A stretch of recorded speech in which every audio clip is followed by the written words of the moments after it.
Hopefully you saw some of the young innovators that are in the audience right now and out there doing the hackathon. Speaking of hackathons, I want to introduce you to Jake Baskin. And Jake is from Code.org. Jake is going to talk to us a little bit today about the hackathon that's currently happening and the outcomes and the results that we should be seeing later on today. Jake? I'm sure that all of you are already aware of the desperate need across all industries for people, students with computer science knowledge. To put a real number to it, right now there are almost 20,000 open computing jobs within the state of Pennsylvania. Well, at the same time, there were only 4,000 computer science graduates produced by the state last year. I mean, that is a huge gap between what we need and what we're producing. And this really shouldn't come as a shock to anyone, because if we take a step back and look at high school, where students are deciding what they're going to study, what they're interested, what they might continue with, only 1 in 10 schools nationwide is even offering students the chance to learn computer science. And of that incredibly small sliver of the students that are out there who get exposed to this truly foundational skill, only 15% are young women and only 8% are underrepresented students of color. We're eliminating from a huge swath of our population the skills and knowledge and problem solving necessary for really every single job that will be available in the next 20 years. If we project ahead to 2020, there are going to be 1 million more open computing jobs than students who are able to fill them. And I really think that this doesn't just extend to the Salesforces or Googles or Microsofts that we might think are looking to hire these people. This is every single field. I recently was talking with someone who's an HVAC technician, and they were just told that they need to learn to program because the final step of installing their systems required programming skills. This is really something we need every student to know to be college and career ready. So I work with Code.org, and we're a nonprofit that is dedicated to expanding participation in computer science by making it available in more schools. We do this in a few ways. One is through advocacy. It turns out that there are actual policy barriers preventing students from taking computer science courses. Half of the states in the country still do not count computer science as a STEM course, right? You don't get any credit for taking the course. And Pennsylvania is one of those states. We also are working to demystify computer science through the Hour of Code. I don't know if any of you participated during Computer Science Education Week this past year, but so far we've had over 100 million participants worldwide, and of that 2 million were from the state of Pennsylvania. And there was one other one I'd like to mention, President Barack Obama, who was the first president to write a line of code in office. That was very cool to see. But I also want us to acknowledge that students need something after that first hour. And so, as an organization, we're working to provide high-quality curriculum and professional development to teachers, schools, and school districts so that they can continue to offer these courses to their students, and all of this at no cost to schools or districts. Today during lunch, I wanted to let you all know that there will be a hackathon with students from the String Theory School, a local innovative charter school, whose students are already learning these essential skills and will be prepared for those 1 million jobs that are going to be available in 2020. I really encourage you to come by after you pick up your lunch. We're going to be in the room in the back with all of the bean bags. The kids would love to have some people cheering them on, and we'll be giving away great prizes. And also, if you're interested in trying out a little code yourself and have a smartphone, pull it out, pull up your browser, and head to studio.code.org. I don't know about you all, but I'm a big Frozen fan, and you can have Anna and Elsa creating snowflakes in no time. And then I should say that if anyone in the room works with a school or district that's interesting in ensuring its students are learning the really foundational skill of the 21st century, please stop by and introduce yourself. We're always on the lookout for new partners. And again, I want to really clarify that it is all at no cost to districts. And we work in a way that doesn't even require finding new computer science teachers. We train teachers and develop them so that they can become computer science teachers. Last, I do want to say a very quick thank you to our generous partner, Salesforce, whose support has really made it possible to bring computer science into many more classrooms than we would have been able to initially. So last, I really do know that the students are looking forward to seeing you there cheering them on, so please come by, introduce yourself, and see what they're doing. It's incredible to see what students as young as kindergarten are able to do with computer science. Thanks so much, Jake, for that introduction about the Code.org organization and what we're doing here today. Before the mayor comes on, I just wanted to give a short introduction for him. I'm going to go off script, and I can, because this might be the last time that I get to do that. The mayor of this city has really been the the fundamental person that has given us the opportunity in the city of Philadelphia to take customer service to a whole different level. When I came here, I was interviewing back in May 2008. This project, called the Philly 3-in-1 project, was supposed to last a year and a half. So they had 6 months before they were supposed to go live. So my job was to come in and really get this thing rolling, and there were a lot of good people on that team. And one of the things that I had to do was meet with the mayor, and I'm all excited. I'm going to meet with this mayor. He's been in office for 5 months, read his whole platform, the whole 9 yards. And I get there, and after waiting, he had a little bit of bantering. And he said, and I asked him, I said, well, what does success look like to you? The only thing I remember him saying was, I want the phones answered by the 3rd ring. Now, in my world, that's awesome. Like 20 seconds, I can do this. I've been doing this for so long. Those are some of the key metrics that we had. But what he started doing, and this is not about just telling folks what to do, is actually walking the talk. Before we launched in December of 2008, he came down we had a smaller operation at that time, and it was him, his staff, the managing director at the time, along with some 311 staff that we had there. And he actually went through his philosophy and what he believed in, and the platform that he had provided to the residents of Philadelphia, and they elected him on. And the goal was around customer service and public service. And again, being in that mode, I'm just, we have a lot of things to do. I got 6 months to get this thing up and running. And he talked a little bit about this thing called the oath, and the oath of the Athenians, city and state. And it's an oath that they did back in ancient Greece, that when you became a public servant, you had to do the public service oath. And I remember the last phase of it, and we all got a copy, and the last phase was, we will transmit the city not less, but better, greater, and more beautiful than it was transmitted to us. And at the time, I never really thought about it. It was just another, oath, another charter, another I promise, a pledge, the whole 9 yards. I was concentrating on the key metrics. What do we need to do to get a response? What do we need to do to make sure that, people are satisfied? But as I went out into the community, I actually began to realize what he meant. Not just from saying we need to respond faster, but he did not have any limitations on where we could go with this program. So going into the communities, especially back in 2008, 2009, you had people in the neighborhoods that when you went into their meetings, they were so distrustful as to what the new program, Flavor of the Month, was. Government had come in and said they were going to do certain things, and they never did. We weren't responding to them. I had Mr. Samuels, who was the neighborhood person for the association in West Philly, come up, and he had this big black binder of stuff. It's records in writing of ways that he tried to connect with the city and just couldn't get anywhere to report issues in his neighborhood.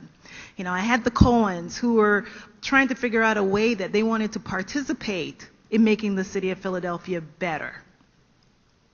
So I really began to think of not just how do we handle response via telephone, but how else could we respond to and connect to these individuals in the community who are trying to do the right thing. And we're now coming in saying we have the solution for you. It's 311. Call us. We had to come a little bit better than that. So coming from that arena 6 years ago and that environment, you fast forward to today, we have taken over 7 million calls within our operation.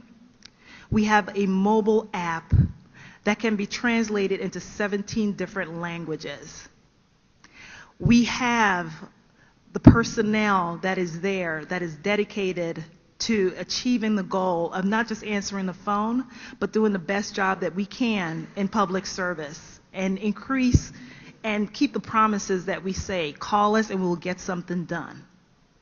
You know, we have won several awards, including the Big Vision Award. We've been named Citizen Engaged Community 4 times by the Public Technology Institute for the work that we're doing.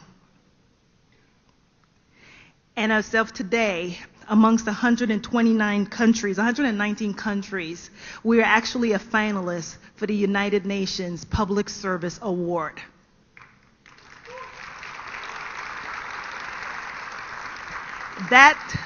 Those recognitions and what we've done is not siloed. It is not Rosetta. It is not just 311. It is not Rich Legrand. It is not Adele Abid. You have folks that are dedicating themselves to being public servants, and we have the fiduciary responsibility to really help take a lot of that load off of their shoulders when it comes to making it easier for them to get the job done.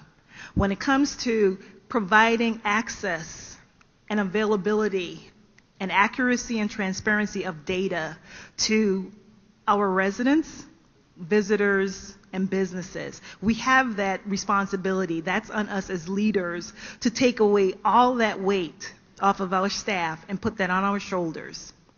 And that could not happen today. And I wouldn't stand here today, a job that I thought I would last maybe a year, because this was just another open up a call center, which I've done multiple times, from 6 weeks to a year. I thought I would just be in and out.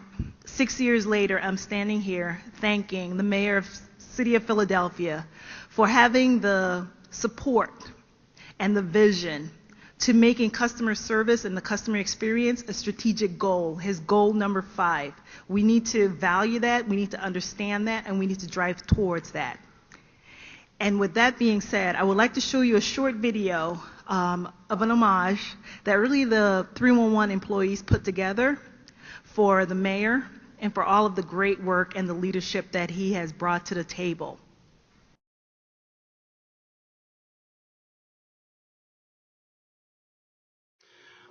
We want Philadelphians to utilize Philly 311 to make our communities cleaner and safer, and the kind of communities that we all want to live in. Hi, I'm Mayor Mike Nutter. When I took office in 2008, our administration outlined 5 strategic goals for the city of Philadelphia.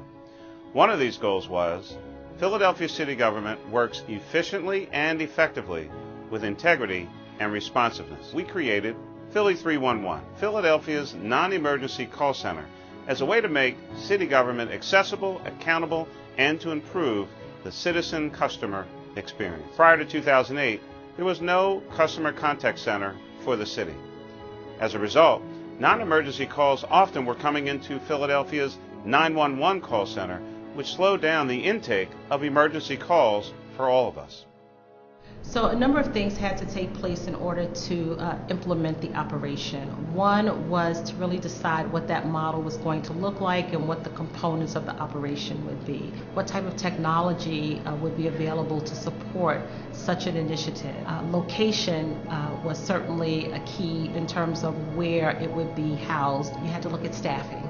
and what the staffing needs were and how you could support it based on the model that was decided. We meet customers where they are, no matter how they want to engage with us. In addition, we introduced in 2012 a mobile application that actually gives customers 24-hour access at their convenience. They don't need to be tied to their desktop to do that. And in fact, our mobile application is the first in the nation that actually has dynamic language translation in 17 different languages. Typically within 301 operations, they're structured as call center, contact centers only. What we found in the city of Philadelphia is that we had to expand that type of model. A few years ago, we started this program called the 311 Neighborhood Liaison Program.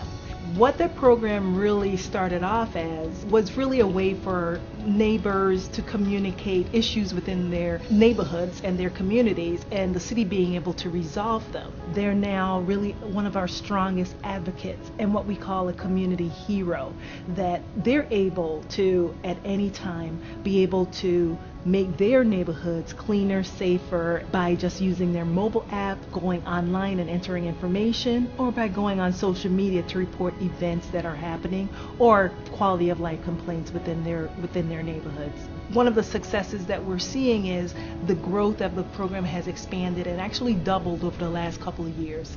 So we now have 1,300, we call them community heroes, that are out there really taking and empowering themselves and taking control of what's going on in their community.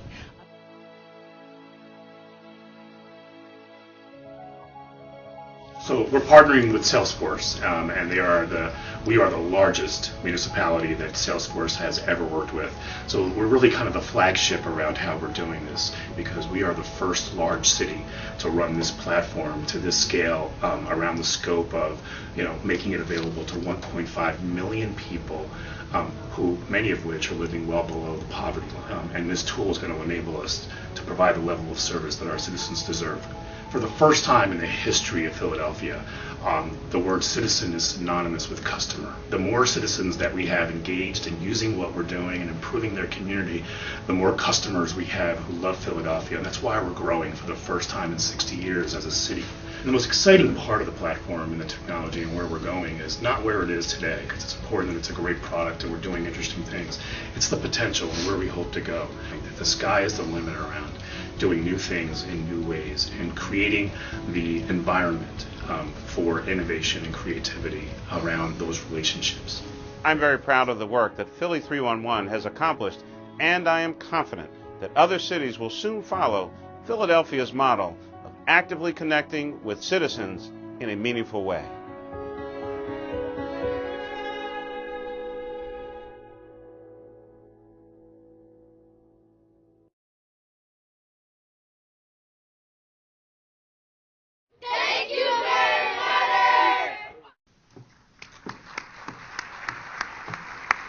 Ladies and gentlemen, I want to introduce the Honorable Mayor Michael A. Nutter to the stage.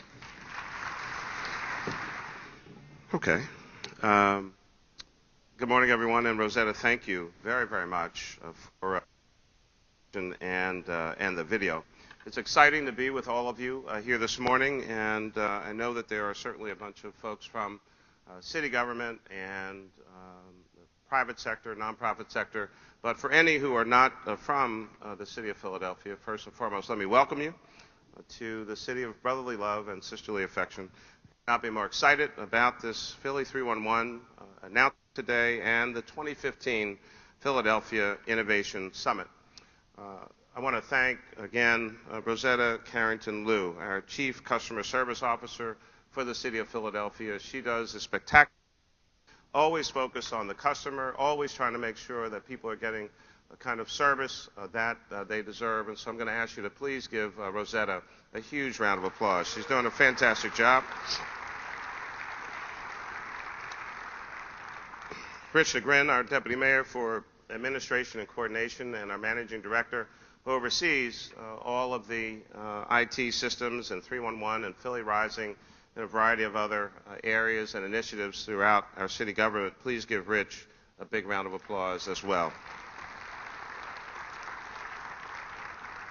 Adele Habib, our Chief Innovation Officer, the first time we've had a Chief Innovation Officer in the city government, and Adele, again, is directly responsible for making sure that the systems are up and running on a regular basis, and making sure in the more gentler way I can say this, although he knows the way I actually do say it, making sure that our stuff works, and I'll leave it at that. We have a very special guest with us today, and I want to thank him and his entire team.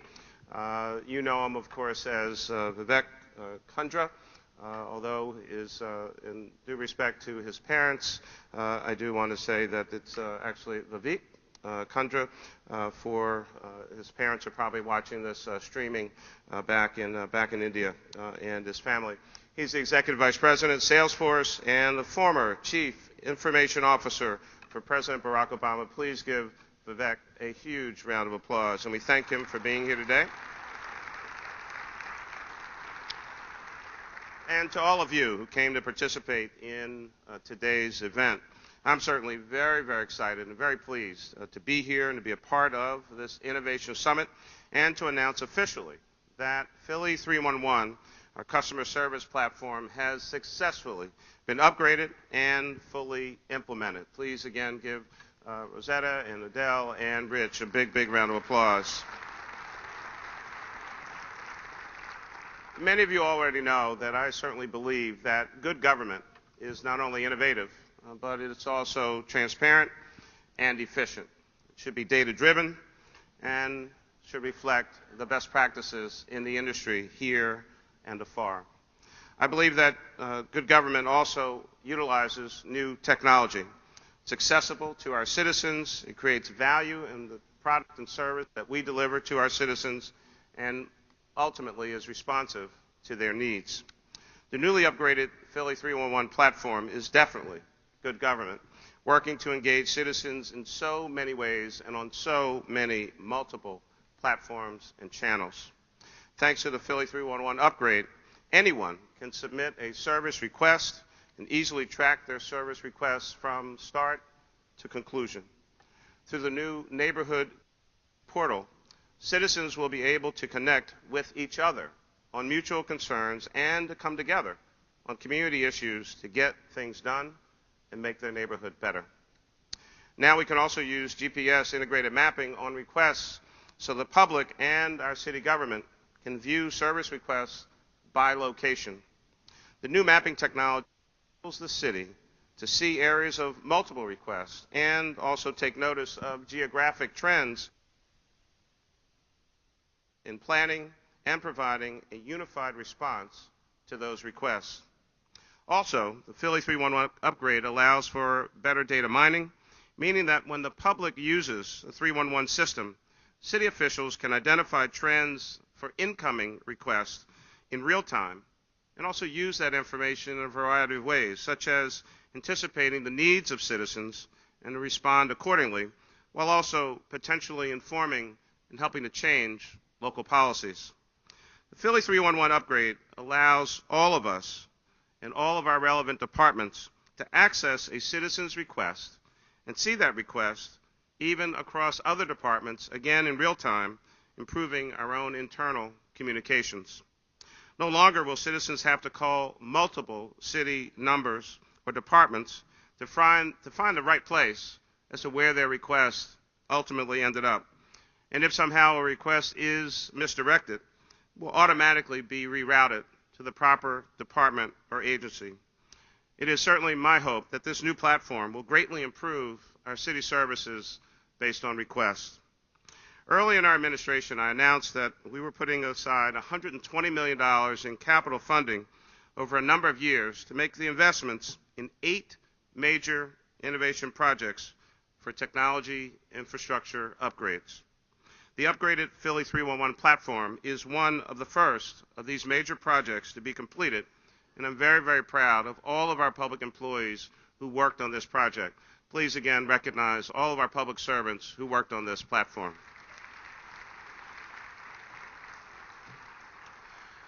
Let me also take a moment to recognize Unisys, the company that was contracted to implement the platform, and Salesforce, the company that powered this new system, and they're also hosting our Innovation Summit today. For both Unisys and Salesforce, thank you. That was what that pause was for. Having all of you here to participate in these discussions and to see the new Philly 311 upgrade platform in action demonstrates an excellent example of how we can engage citizens and improve the customer experience by innovating within our city government. Our administration is working to make technological innovation actually the standard and common practice for our Philadelphia government. In order to do that, we need to encourage communication between and among our citizens, between and among city departments and agencies, and certainly between the public and their government. We work for you each and every day. The Office of Innovation and Technology, under the leadership of the Managing Director's Office, has taken up the charge of creating a more comprehensive culture of innovation. Some examples. The Innovation Fund, which generates, assesses, and prioritizes ideas and then matches them with the appropriate resources and partners for implementation. The Municipal Innovation Academy, a pilot learning program in partnership with Philadelphia University that teaches city employees about the principles of innovation. And of course, now today, the Philly 311 platform upgrade. Today, we're here to celebrate, of course, the successful launch of this new platform. But I can assure you, we still have much more work to do. And today and through this conference, we'll certainly discuss how we can use innovation and technology to engage our constituents on addressing the many challenges our city still faces. We want to create a sustainable series of solutions for pressing city issues. And of course, we want to enhance the citizen services that we provide and the experience that Philadelphia's citizens have, again, with their government. It's my hope that we can learn from each other and that this Innovation Summit is a great opportunity for us to continue that discussion, keep working together, all for one purpose. We're a large customer service organization. Our job is to respond to our citizens and provide the highest quality service at the lowest possible cost and to get things done. Thank you very much for being here today. Thanks. Walk us through how, over the last 7 years, you've been able to use technology to drive the transformation that we see today. Well, yeah, I mean, the recession did kind of get in the way and caused us, in some instances, people have asked me, what have we not done as a result of the recession, the Great Recession? And I think the honest answer is, it's not so much what we haven't done, it was really more about the timing of things. Because we actually have done most of the things that we wanted to do, notwithstanding the recession, but many were pushed back. So, for instance, today's announcement probably would have been made a couple of years ago, but we started 311 within the first year. I think it went live on December 31st, 2008. When we laid it out, it was a multi-phase project with continued investment over the next 2, 3, 4 years. Philly 311 and every department and agency took cuts as a result of the recession, so we weren't able to make some of the upgrades and investment and improvements in that particular area that we wanted to. I wanted to hire 400 more police officers. We had to delay the hiring of officers, while at the same time we experienced anywhere from 18 to 25 retirements a month over in the police service. Notwithstanding that, we had a 15% reduction in homicides in our first year and 8% in our second year, even though we did not have the number of officers that we wanted. And that's a great credit, of course, to Police Commissioner Ramsey, the entire command staff, and the Philadelphia Police Department. And I just ask, if you point of personal privilege, we really should recognize them for the great, great work that they've done, the Philly Police Department. And so, we spent the last half of 2008, probably through most into the summer, fall of 2010, cutting budgets, cutting back, raising people's taxes, in some instances giving them less service, and folks were pretty upset about all of that. And things didn't really start to level out until late 2010 or so, just kind of even And then in 11 and 12, we started to see some upticks. And so we were then able to start making more of these investments that we had actually planned for in 2008 and 2009. Many were delayed for 2, 3, sometimes 4 years. Wow. And you know, what's really interesting about the story of Philadelphia is that with your capital improvement projects, you actually decided to spend a lot of that money in the front office. So whether that's 311, whether it's on the revenue side or licensing and permitting, where a lot of mayors historically have continued to throw good money after bad money in IT projects that never deliver. Could you talk a little bit about that philosophy and how you approach this $120 million fund and investing in the front office? Yeah, and that was, again, you know, the city government, and not just ours, I mean most city governments and even state governments across the country, they have a capital budget for that upcoming year, and then we have a capital plan, which is 6 years. There is one big government that actually does not have a capital budget, which is actually, unfortunately, the federal government, but that's another story for another day. And so we try to project out into the future how we're going to spend the dollars that the citizens give us or potentially will give us through the borrowings for the capital budget. You know, a lot of IT systems and infrastructure, which is a word that usually causes people either to go to sleep or their eyes start to glaze over, I mean, really are the heart and soul of any enterprise, and certainly for a big city government. And so I had been in government for a while. In my time in city council, I knew that many of our systems were old, they were antiquated, they were outdated, in many instances did not communicate with each other, and made it very, very difficult to move the government forward. And, you know, I was in Chicago in the summer of 2006, so between the primary and the general. So I'd won the primary, but not yet. The general election had not come. And I went out to see Mayor Daley in Chicago and Mayor Bloomberg in New York, two great mayors, and I wanted to hear, you know, some of the things that they've been doing. And actually seeing the 311 system in Chicago, this one person got so excited about this new server that he was getting. I had never seen someone so excited about a server. You would think he'd just gotten like Super Bowl tickets, but I mean, this is a technology issue. We don't do ribbon cuttings for IT systems as we might do for a park or a building or something like that. But you know, it is so important on the front end to get these systems right, to get them working. Implementation, even in the best of circumstances, takes time. And in government, often time is not your friend, especially if you're in the mayor's office, because I mean, you have a set amount of time that you can stay. And so we made that investment, articulated that investment, and have begun those investments. And you know, we're seeing the result. So another area, you know, where mayors like around the world, where mayors around the world are kind of confronting this new landscape of technology. So when you look at citizen expectations, whether it's Uber or Airbnb, or what's happening with ZocDoc, the ability to make an appointment with your physician or get a car to take you from point A to B is so frictionless and simple. Yet when most people are dealing with their government, they're having to wait in a long line, submit a 3-part paper form, or hold on the phone for hours.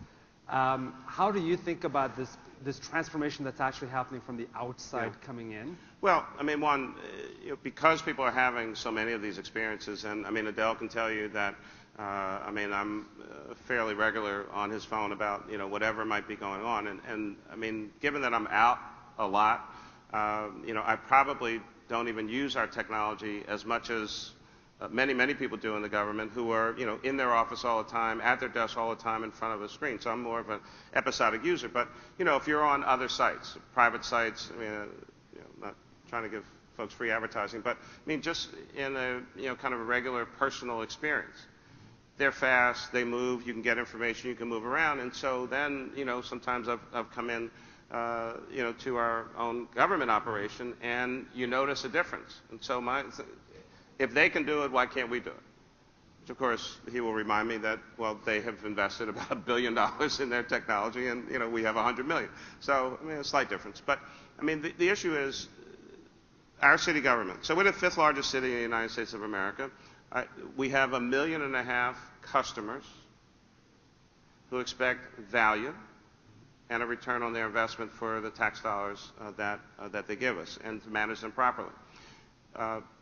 If we give them a high-quality product at the lowest cost, we'll expand our market share, and more people will want to use our services. We are a large service organization. It is the only real reason for us to exist. People need service, they want service, and they want it quickly. Technology can help, training is critically important, and then maintenance and staying on top of what happens. And I guess the last thing to one of your points, I mean, the other restraint I think you have to have, as much as everyone always wants the latest, the newest, the shiny thing, I mean, you just can't change systems every other month because someone's just come out with something new. On the other hand, you have to make sure that whatever you have either has the capacity to upgrade or can have a seamless transition for version whatever. So you might not have each and every next version, but you really do have to keep up on the technology. There's always something new. Shifting gears to public safety. Across the nation, there's this raging debate after Ferguson and what's happening in New York City. And your own police commissioner, Chief Ramsey, who we'll be speaking to later, is on the President's 21st Century Task Force on Policing. And would love to get your views on some of the things that we're hearing about around body cameras, or whether it's about trust between the police department and citizens. Well, I mean, I'll take the second one first. The police department, police officers, the great job that they do, I mean, they're not the only ones who are engaged in public safety. Citizens are a huge part of that as well. Citizens want good officers who do their jobs well and respect them. Officers want citizens to help them or give them information and, quite frankly, appreciate the fact that they risk their lives every day to do a good job. There have been divisions, and not just by either Ferguson or Staten Island or even things that have happened here in Philadelphia. I think this has been building over some time, and a few of these incidents, ones that are in the papers or on TV all the time, and others that we might not know as much about, have been driving a bit of a wedge between those two constituencies. You can't have a great city if you're not safe, but also you can't have a great city if people don't feel respected. And so we have to fix that. I think the Commissioner's work as co-chair of the President's 21st Century Task Force on Policing will help with that. Training is a critical component. Not every person walking down the street is a criminal. And not every police officer is a bad officer.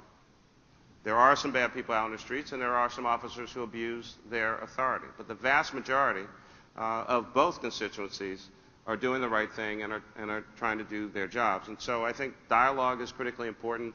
Training is essential in how you treat people, how you generate respect, how you interact. The ability to know an officer on the street, which is why the Commissioner puts all new officers on foot patrol pretty much for a year or two after they come out of the academy. The text tip hotlines, the ability to get information to the police, the ability for the police to connect with citizens, outdoor video surveillance. All of those systems are designed to create a greater sense of community and partnership. I think that, so we're in a pilot phase, a testing phase. We've got probably a half a dozen to a dozen different body cameras that officers are testing, primarily over in the 22nd District.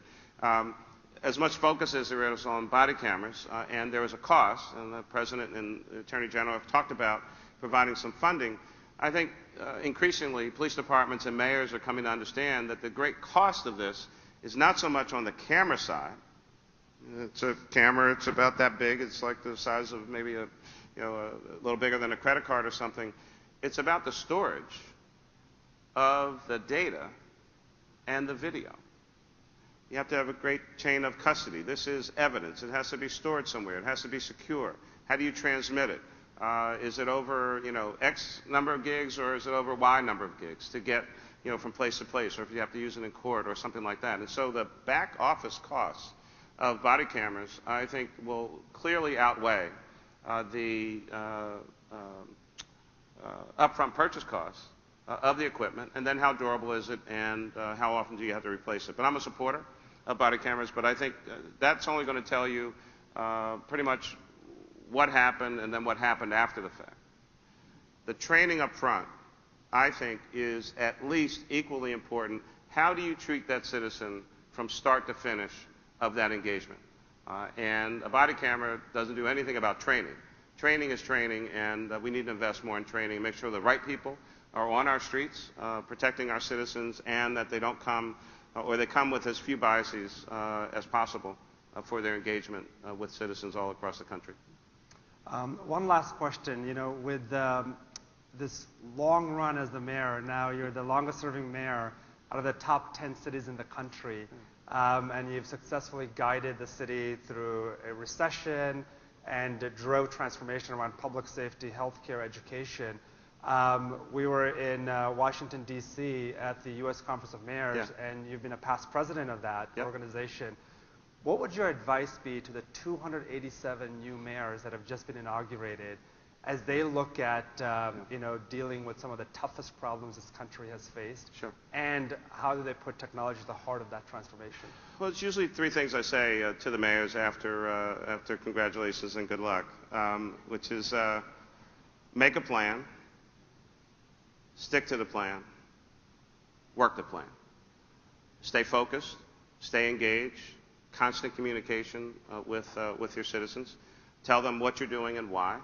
If you make a mistake, I've made it more than a few, acknowledge them and try to move on. But you have to have a long-term vision about where you're trying to go. And there'll be, you know, any number of people who will be critics or naysayers or whatever you might, you know, kind of want to call them. And, you know, that's fine. This is America, and everybody has the right to say what's on their mind. But, you know, you have to stay focused in this job. And if you have a good sense of where you're trying to go, and you constantly articulate it to the citizens, and you have to keep saying it virtually in every speech, everywhere, to every audience. So I think by now, folks know that I want Philadelphia to be a safer city, a smarter city, a more sustainable city, and a government that runs with integrity and transparency and improves the quality of life of our citizens. I've said that almost every day that I've been in office. 37% reduction in homicides during our time, $362 million of new money to educate our children, more people working in the city now than since 2001. I think the integrity issues of the past, while they're never over, I think we've infused a new culture of honesty in government, and those who haven't gotten the message, they get it pretty soon, or they usually get fired. And we've improved the quality of life of our citizens in many ways. But our poverty rate is still much too high. There's still too many people who don't have a job. We're not fully funding education at the city and state level, and we have to do a better job at communicating with our citizens. Technology can do a lot for us, and so I think these improvements need to continue. We will not have solved all of the technological issues for the city of Philadelphia during my time, and that work needs to continue. But technology is not about replacing people. Technology is about helping the folks you have do a better job, do a more efficient job for the citizens, which, from my perspective, every public servant at their heart and soul always wants to do a better job for the citizens of this city. And so technology is a tool. It's not the full answer, but it is a big component of how you make a city better. And I think we need to embrace it, not be afraid of it, be mindful of what it can do and what it can't do, and constantly communicate with our citizens about what we're trying to do and why. Well, Mayor Nutter, thank you very much for your leadership and public service and for transforming the city. Appreciate it.